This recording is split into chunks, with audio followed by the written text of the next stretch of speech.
ONtheGo podcast. Welcome to On The Go, the On Foundation podcast all around ortho regeneration. My name is Taka Oshima, and today it is about the FAI Syndrome and how artificial intelligence can increase the probabilities of treatment success. Let's join a discussion between Professor Femi Ayeni from the McMaster University, Canada, and Dr. Jari Dahmen, Amsterdam University Medical Centers, University of Amsterdam. Thank you for being here, Femi. And we shortly met in Paris for the ASCA conference, and I'm happy you're here for our second podcast. Great to introduce you here. No, it's my pleasure. Always happy to speak with friends and to really talk about some important topics that can make a big difference in the future. That's right. So we're going to talk about the future of FAI, and we're going to go all the way to 2040. But before we do that, we need to know some things about you first in order to get to know each other. Because as you can see, we're in a bar, but not only in a bar, also outside of it, we want to get to know you. So our first question to you is, how do you drink your coffee? Yeah, you know what? Great question. I would take, 2 teaspoons of sugar and usually a splash of 2% milk, to kind of just mix it up a little bit. And that's good enough for me. So is Tim Hortons your go-to in Canada? Naturally so, absolutely. If you have kids who play sports, you're in the Tim Hortons line at some arena in hockey, or in some, cold winter day driving to work, you must make a pit stop at the drive-through. So absolutely a full supporter. All right. And then obviously also around your social life with the kids and the sports in the hospital, what's your favorite place to drink your coffee? In a cafe like this, we have one downstairs that looks just similar to this. So, oftentimes I like to get in the hospital environment or just outside on the faculty club. You can sit down with your trainees, talk about their projects, strategize about, papers. The coffee itself is almost immaterial, but more just being in a relaxed atmosphere, as you can imagine, right? So, get your coffee, a couple sugars and a bit of milk, sit down, talk about issues, and from career development to research, it's all fun all the time, really, in getting to know people. All right. So that gets you regenerated for the day. It usually does. Yeah, absolutely. That's great. Good to hear. So thank you for that. I got some questions that I would like to discuss with you. And I think that the first one that I want to discuss with you is in order to define FAI for the 2040 perspective. I'd just like to ask you if you could shortly define FAI in your eyes. What does it mean? So FAI, to me, is a syndrome that has physical examination findings, imaging findings, but most important, a symptomatic person or patient. So, there should be a symptom of pain, followed by, clinical findings of painful flexion and hip rotation on physical exam, and then followed up by imaging findings on X-ray of, impingement morphology, whether head and neck prominence, overcoverage in the acetabulum, or a mixture of both, which is common. And then finally, advanced imaging may indicate, a cartilage issue or a labral tear concurrently. So once you have a symptomatic patient who examines with pain and has those imaging findings, you have a syndrome that may need attention. All right. So if I understand correctly, it's mainly about the history and the physical exam, primarily, and then secondarily, it's being justified by the imaging in that sense. Yeah, absolutely. Because you can certainly go down a pathway of treating asymptomatic patients, which is not advisable. And so really, the symptoms are very, fundamental. So just like in medical school, you start off with history and physical, that hasn't gone away. No matter how great we have, or we get with MRI technology, imaging, the fundamentals remain the same. You ask the patient and talk to them and say, I'm pain. And that's, critical. Yeah, I like that one. So the definitions around FAI have been published before, and I think I came across some of your publications on the Oxford Consensus in the BJSM. So could you tell us a little bit about the scientific evidence behind the definition of FAI that you just mentioned? Yeah, I mean, the scientific evidence, referencing that paper was really, the BJSM group, and Paul Dykstra was a critical member of that. He led the effort. I was a participant. But, what he was trying to do was really to come up with some definitions of what FAI is so that we could all speak the same language, and also recognize that we should try and classify it as, primary or secondary to see which ones are normal responses to physiological loads or ones that are really pathologic and secondary to other, anatomical challenges. And then looking at, some of the imaging parameters we should be looking at to define what FAI is. So that effort was great because it looked at defining what FAI is, getting the nomenclature or the naming of it to be accurate so we can communicate across jurisdictions, and then classifying it and then looking at imaging parameters. So it seemed like a foundational effort because it really wasn't there to answer all the questions, but it was really to get all the researchers on the same page so that we are speaking the same language at conferences. And also when we do studies, we're talking about the same thing, because the FAI is growing so quickly as far as the science and the research behind it, that sometimes if you have a foundation that doesn't define what it is properly, or we're all using different terms, then when you read an article in KSSDA or AJSM, we're looking at saying, I think it's the same thing, but we're not sure. So it'll take some time to adopt that, across the globe. But I think why that's promising was, one, it was a Delphi study, which is a consensus making format where you vote, discuss, and vote until you reach a certain consensus to make standardized statements that we all agree upon or mostly agree upon. But also what they did that was very special was they included different specialties, different jurisdictions, different patient stakeholders. So they had really all the perspectives required to make this happen so that, we had a good geographical spread. We had physiotherapists, radiologists, surgeons. So really, it was a comprehensive effort to include the globe and to include all specialties. So that's why I really commend the effort by that group. Great. So there's there's really a scientific reasoning behind the definition that you just mentioned. So that's good. At least there's a package around it, and then we know that we're speaking the same language across the globe. Clear. That's good to hear. Previously, you mentioned when I asked you about what your definition is of FAI, also about the asymptomatic patients. And I was wondering, what can we learn from the patients that are asymptomatic? Do we get some clinical or scientific insights for those patients that we can apply for the ones that are symptomatic? What do they teach us? What we really need in FAI syndrome work is, and we're working on that, is a natural history study. We have some cross-sectional studies, but the future, as we're talking about the future here, is really looking at individuals who, you image at age 10, 20, 30, 40, 50, and then you can get a large population cohort to see what happens over time, right?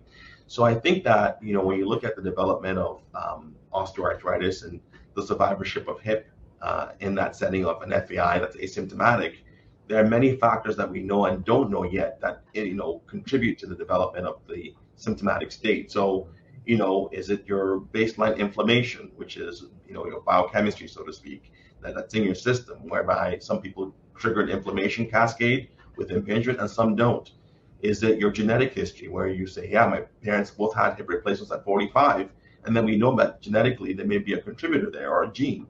And then we're looking at, even looking at this through biomarkers. That work is being done currently, but perhaps somebody who's asymptomatic but is having subclinical changes, we can detect with biomarkers and then put them on a surveillance program over time. So I do think that what we can learn is how do they adapt, why they are not developing symptomatic states, and then finally why they are not developing osteoarthritis. And that is where genetic history, seromarkers of inflammation or cartilage breakdown will be helpful. And then overall, a big, large longitudinal cohort study looking at populations and saying, why do some get in trouble and why others don't? I really like the idea of this large perspective observational study. And I think in 13 years of time, we'll have a lot of answers from your study on that. Could you maybe give us a little bit of insight already from the data that you have and from your clinical experience on some questions that are being relevant? Yeah, we're early, but we have a study called Preview, right? And the Preview study really is looking at 12 to 14-year-olds, and each 12-year-old is MRI'd at baseline at age 12, and then we MRI them again at age 14. And we have 200 children across the world, some in Netherlands, of course, South Korea, Canada, and some other jurisdictions. And so what we also do concurrently is we have them wear an activity tracker for the entire 2 years. So it's like one of those, devices that you wear on your wrist, and we're tracking all of their movements over that 2 year time frame. And so the strategy here is to correlate the development of FAI morphology with their activities and to see which activities they're doing are triggering subclinical FAI morphology or even the beginnings of symptomatic FAI syndrome. So that'll really help us. And our hope is we can extend our funding to then take these 12-year-olds who we now see at 14 and see them again 5 years later and then follow them every 5 years. The pilot data does indicate that, yes, the highly active individuals who are specializing at its early ages do develop asymptomatic FAI findings for the most part. So that's a concern. At the same time, though, what we're finding is when you look at the quality of life scores, the specialists are significantly, at least in the pilot phase, scoring at higher levels. So, they're happier, they build teamwork skills, they build abilities to communicate, they're in a structured environment. So there are many, many, many benefits to being in a sports environment and to be really specialized and to focus. But at the same time, physically, we're seeing that there may be some downstream effects on that developmentally. So the question really is not, or the issue I would say, would probably not be to eliminate sports to youth, but to find out that middle of the highway approach where they're getting all of their activities, not overloading their joints, at the same time developing those critical social skills that allow for development in society. So those are some of the finer points that we have to develop. Like in baseball, they have pitch counts where you have to monitor throwing to protect the elbow. In the young adolescent, we may have to have hip counts as well, where we look at, okay, you're doing these things, they're good for you, but you may have some limits so you develop, without any long-term problems. So that's what we're learning so far. That's very good to hear.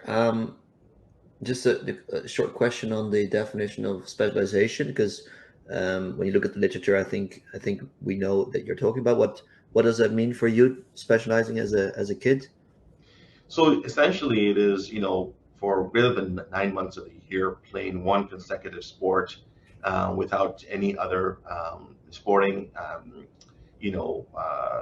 endeavor. So you pick a sport, you're before the age of 10, you're spending a minimum of 9 months playing that sport all the time, and then it's continuous in your training cycle, so you're not taking breaks. And now there's some that categorize it by hours and whatnot, so it's a very, very broad and vague descriptor, but it's the best of what we have. But I would also say, if you have a 10-year-old playing the same sport 9 months of the year with no breaks and playing nothing else at a minimum, that person is probably qualified as a specialist. And we know the benefits of cross training exist, but in the era we're in, where children idolize their sports heroes, once they've picked a sport, that's what they want to do and what they want to be. And they want to play in the full season. In the off season, they'd like to potentially practice that routine so they get better for the next season. So it ends up being a continuous feedback loop where it's just play a season and try to get better, then watch how you do next season and try and so we really have to figure out a way to guide their activities so that they don't get into those challenges. All right, and the idea about a hip count is very interesting. What might that look like, and do you know from your clinical experience and your research evidence that's out there what a healthy hip count might be for someone like you or someone like a child? Yeah, no, those are all very important questions we hope to answer, because rotating your hips, if you have a BMI of a certain level, may have a different impact. So it would not strictly depend on how many rotations potentially, but it may depend on your body habitus and other sort of contributors, like, for example, you're talking about spinal pelvic balance, and maybe we have to assess that dynamic as to what interplay involves when you, so it's a very complex, system. But overall, I mean, when I think about that, I think that we intend to have a time component to this. We will tend to have a movement component to this. We will tend to look at your growth velocity to see over that 10, 11, 12, 13 to 14, when are you growing quickly and when should we be potentially more protective? So it'll be very individualized, which is also the future of medicine, is not to simply say, well, this is the rule for you and that's it. I'm hopeful that we're very sensible in making these recommendations and recommending it to be very individualized based on those traits as well, so that what's your sport specific differences, your body type differences, and on and on and on. So individualization of these limits would be important. Yeah, and I think that also brings us to the next question, because if you look at a large prospective observational study with a lot of patients and with individualized data, I think that you might going to use some AI in that database as well. What will the role be of AI in FAI research in 2040? I think in 2040, AI will be very helpful in helping with patient selection, right? A lot of times as surgeons, as clinicians, we look at a patient and we have that feeling that that patient is going to do well. I just know it. I just feel it, right? So, and there's something about surgical intervention that can never be dismissed. But I think that when you look at big systems and big populations, and those who do fund what we do, I would really want to have some assurances that we're picking the right patients for the correct intervention, right? So I suspect that AI will be helpful in narrowing or increasing some of the definitions of who could benefit and giving us predictive metrics as to the constellation of these findings, and this imaging and this intraoperative assessment will require this treatment, and really just help us have algorithms and a more algorithmic approach to solving patient problems surgically. So, I think that's where AI will certainly start to have an impact. Are you already applying AI in your current clinical practice? We are testing AI. I haven't applied it yet because there's so many programs, they're changing so quickly. So we're looking at where is it most applicable, because you don't really want to collect everything and just have a massive amount of data and then, go back in time and try to tease out, post hoc what to do with it. So you really want to grow your program at the outset with the appropriate inputs. So as a result of that, we're looking at the capabilities of AI, we're looking at our patient population, we're looking at logistics of collecting data and studying it so we make a very conscious decision as to what we'll be tracking. We also recognize, as you said, 2040, at 17 years away, we don't want to collect data that's relevant in 2023, and then by the time we get to 2040, it's no longer relevant. So you want to make sure that you're futuristic in your approach, and you're following this fast-moving space and collecting what's appropriate as well. So there are many things to kind of to think about before you sort of commit to it, but it certainly is not going anywhere, and it's going to play a big role in what we all do. For sure. And so in 2040, what will you think that an AI model will practically look like so for example, patient comes in, 14 years old, hip pain, FAI, how would the ideal AI model help you in choosing the right treatment?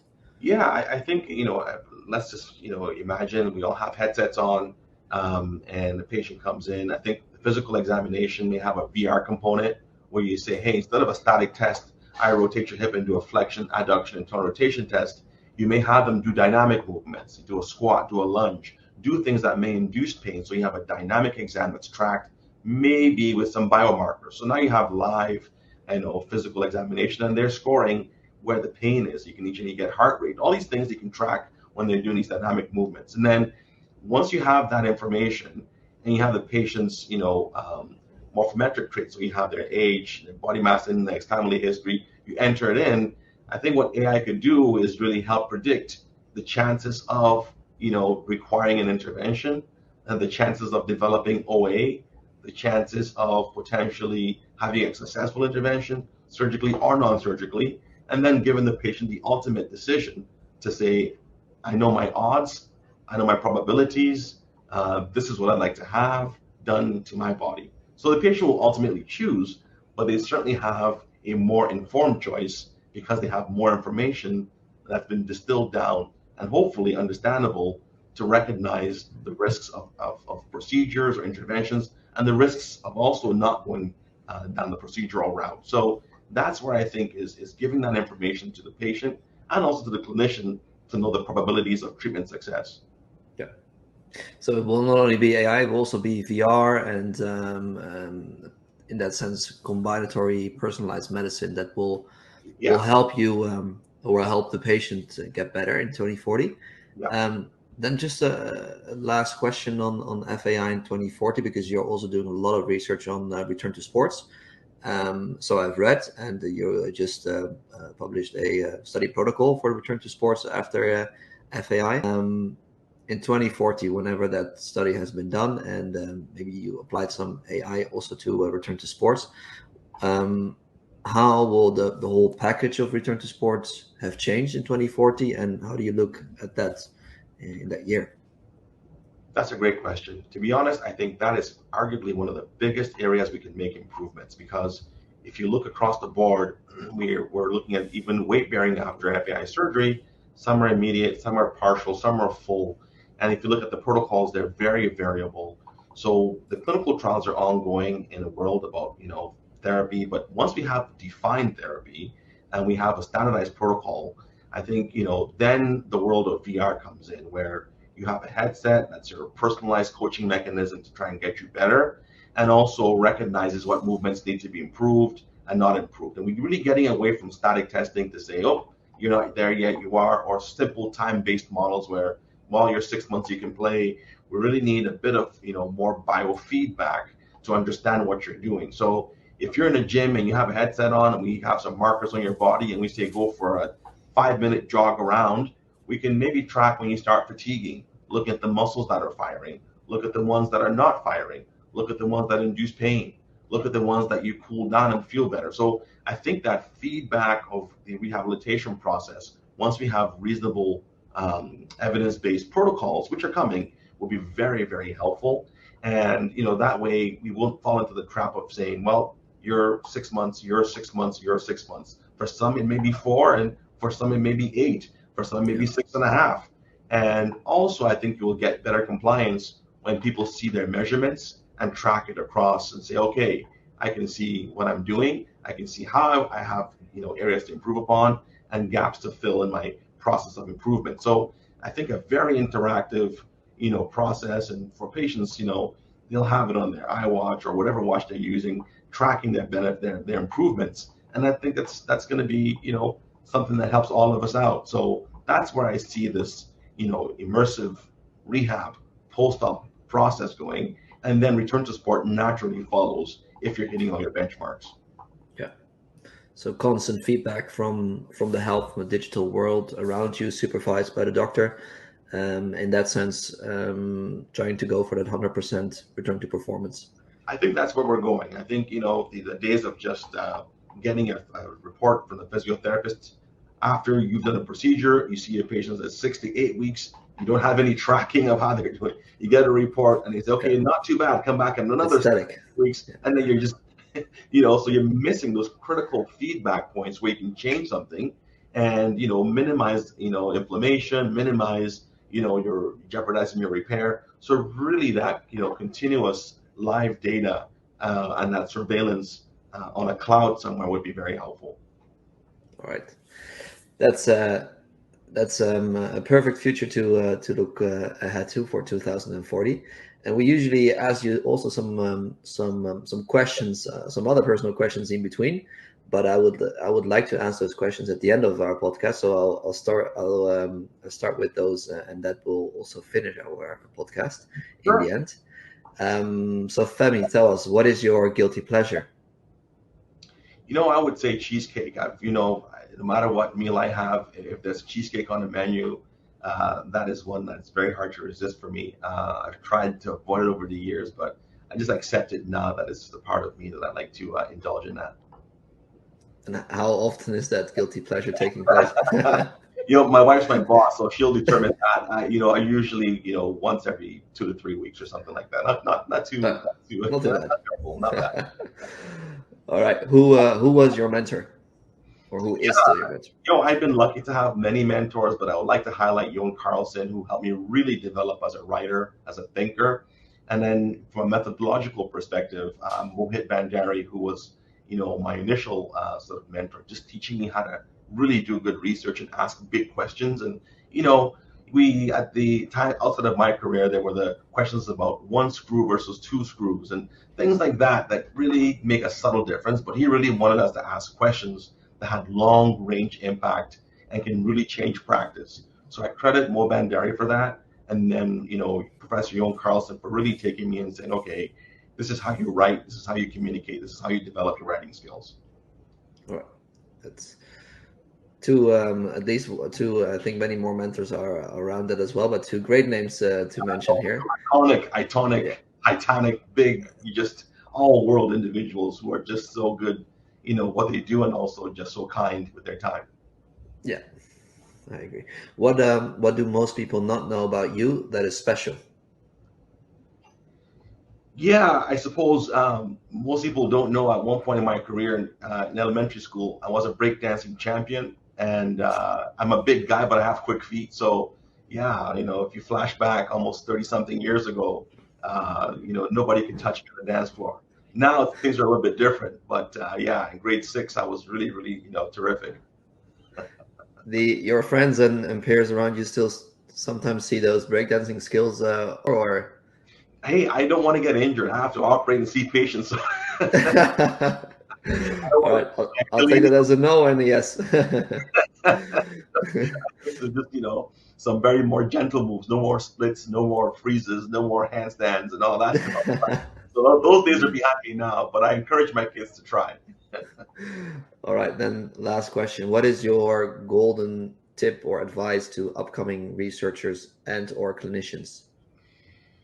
Yeah, my tip for clinicians and researchers, because if you do both, that's great, is that to seek out the controversies, right? Sometimes when you go to a conference and you hear things like two iconic giants in the field debating a controversial area, that is exactly where you should rush and do your research, because the answers are not there.